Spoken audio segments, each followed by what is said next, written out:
men down, bullies, blow the men down. You mean way, blow the men down. Blow the men down, bullies.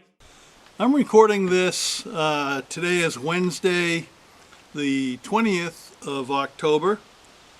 Winter is rapidly coming upon us here in Maine, this part of Maine, Downeast, which is along the seacoast, right up near the U.S.-Canadian border.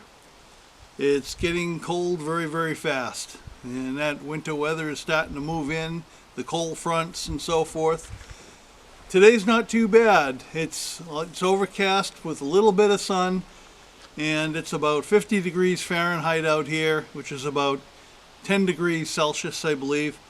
It's not that bad for working out here. It's pretty comfortable, but it won't be long before these winds start howling and it gets down to below freezing temperatures. And it comes on us really fast. It's like somebody flipped the switch. So I have to start getting the yard prepped. I have to work around the farm, getting things put away. Anything left on the ground is going to be covered in snow for the winter. We won't find it till spring.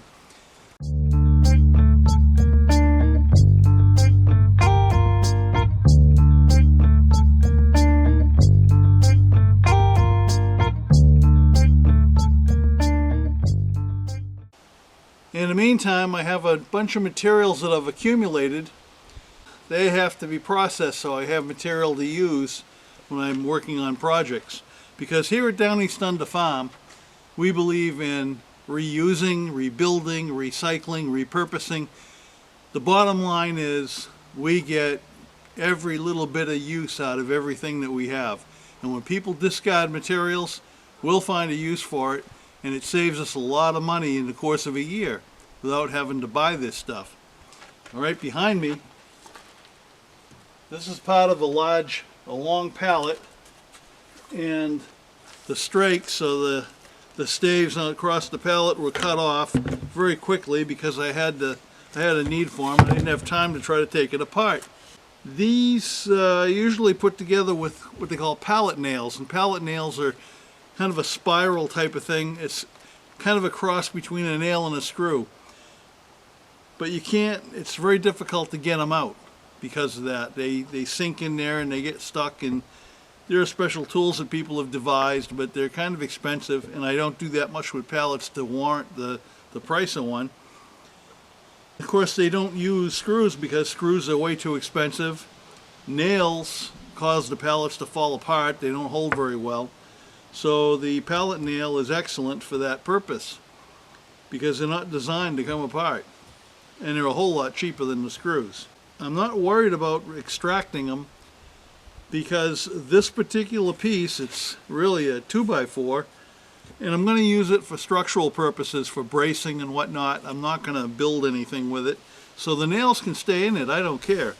So what I'm going to do is I'm going to get maybe a jigsaw or a sawzall with a hacksaw blade in it, and I'm just going to zip right between the wood and the main beam here and just cut the nails flush.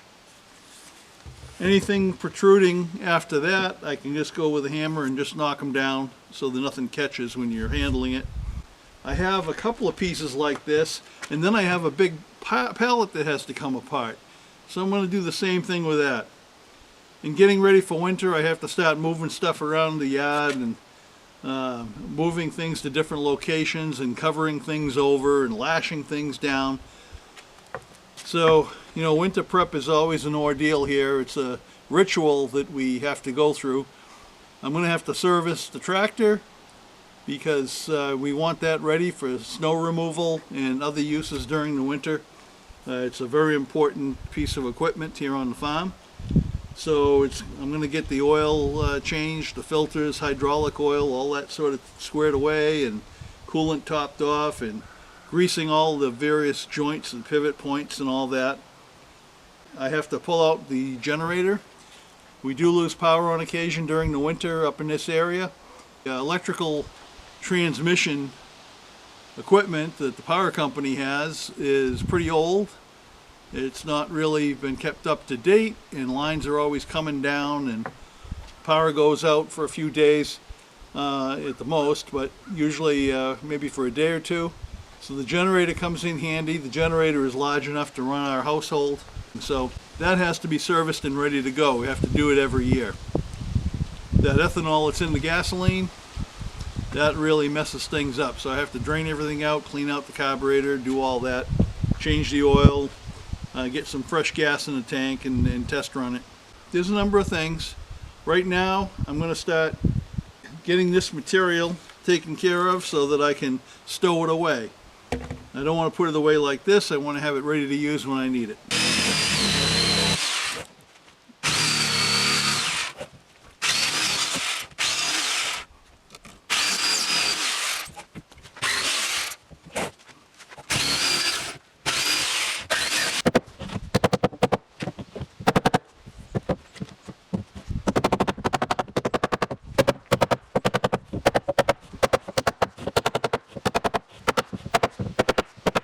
Okay, as I said, this won't be used for any special building projects. I will use it for bracing something up or holding something back, or bracing up a fence or something. And during the winter time, all kinds of things happen, and I'll have this stuff ready to go. So I've got another one to do just like this. And if you see there's a pallet in the background there. You see there's right over here on the ground is a big pallet I have to take apart. I'm not going to show that on camera, but I have a bunch of stuff like this all around the yard that I have to take care of today.